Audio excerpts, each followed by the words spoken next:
You have laid siege to this keep for 3 winters. You built the encampment in the mud. You constructed the heavy wooden trebuchets. You sent your forces against the stone walls, day after day, month after month. You look around the war tent. The supplies are almost entirely gone. The fire is burning low. Your armor is rusted. The men in your command, your energy, your youth, your spirit, are starving in the freezing rain. You walk to the edge of the camp, and you look up at the walls of the enemy keep. And in the absolute, quiet honesty of your own mind, you know the truth. The keep is empty. There is no gold inside. The alliance is broken. The campaign was a mistake. You know deep in the marrow of your bones that this valley is dead. You cannot win this war. And even if you could breach the walls, what waits inside is not worth the blood you have spilled.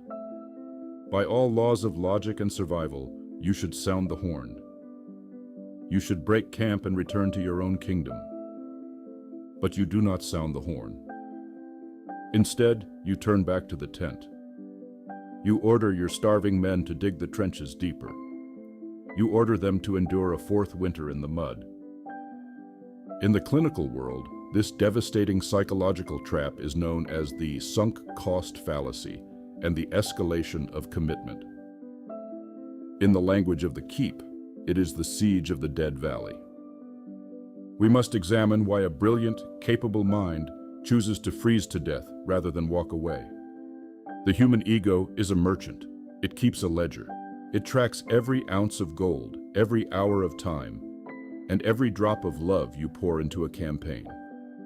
When you sit in the war tent and contemplate a retreat, the ego opens the heavy ledger. It points to the graveyard behind your tent. It points to the 3 years you spent suffering in the mud for this specific alliance, this specific trade, this specific vow. The ego whispers a paralyzing toxic equation. It says, if we walk away now, the last 3 years were for nothing. The suffering was a waste. The blood was spilled in vain. The ego cannot tolerate the concept of waste. To admit that you made a colossal mistake, to admit that you gave your heart, your time, and your vital energy to a poisoned cause, requires a level of humility that shatters the uninitiated mind. And so, to avoid the agonizing humiliation of admitting a loss, the ego doubles down. It executes a maneuver of absolute madness. It sacrifices year 4 to justify the loss of year 3. You throw good iron after bad. You stay in the decaying alliance. You continue to fight for the respect of a Lord who has proven he despises you. You continue to pour your remaining water into a well that has no bottom. You become a hostage to your own history. Because you are so terrified of losing what you have already spent, you end up losing everything you have left. To maintain this suicidal siege, the mind must create a delusion. Psychologists call it cognitive dissonance.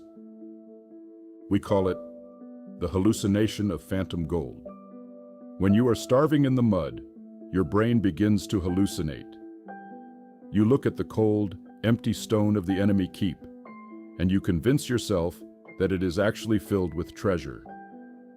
You tell yourself that the cruel Lord will suddenly become kind.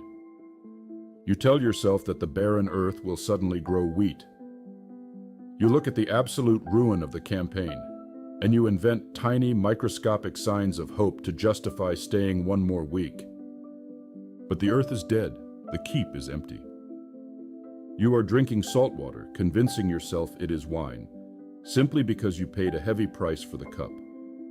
We are poisoned by the songs of the heralds. The heralds sing that a true knight never quits. They sing that retreat is the mark of a coward. They glorify the man who fights to the bitter end, no matter the odds. But the heralds are fools who have never commanded an actual army. Blind perseverance is not grit. Blind perseverance is vanity masquerading as honor. It is the ego's refusal to accept reality. There is no honor in starving your spirit to death for a cause that has already failed. There is no glory in defending a burning bridge that leads to nowhere. True Stoic courage is not blindly swinging your sword until you collapse.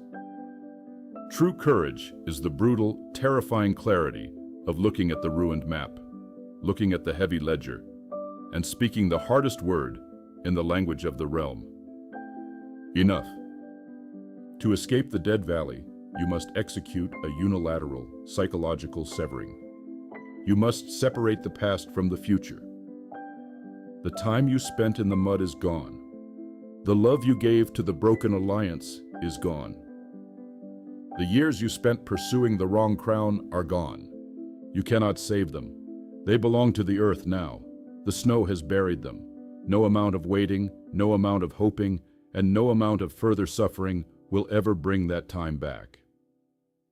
The ledger is closed. You took a loss. Accept the sting of the wound. But look at your hands. Look at the horizon.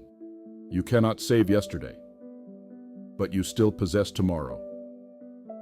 You still have a reserve of vital energy. You still have a sword arm. You still have a beating heart and a kingdom of your own that requires a commander.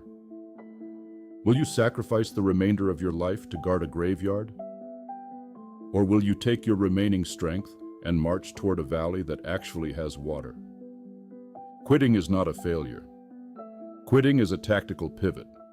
It is the absolute highest form of strategic intelligence. It is the surgical amputation of a rotting limb to save the life of the warrior. Do not let the ghost of your past investments dictate the reality of your future. Walk out of the war tent. Look at the heavy wooden siege engines you spent years building. Take a torch, set them on fire. Let the warmth of the burning wood thaw the ice from your bones. Sound the horn. Turn your back to the empty keep. Break camp. The march continues.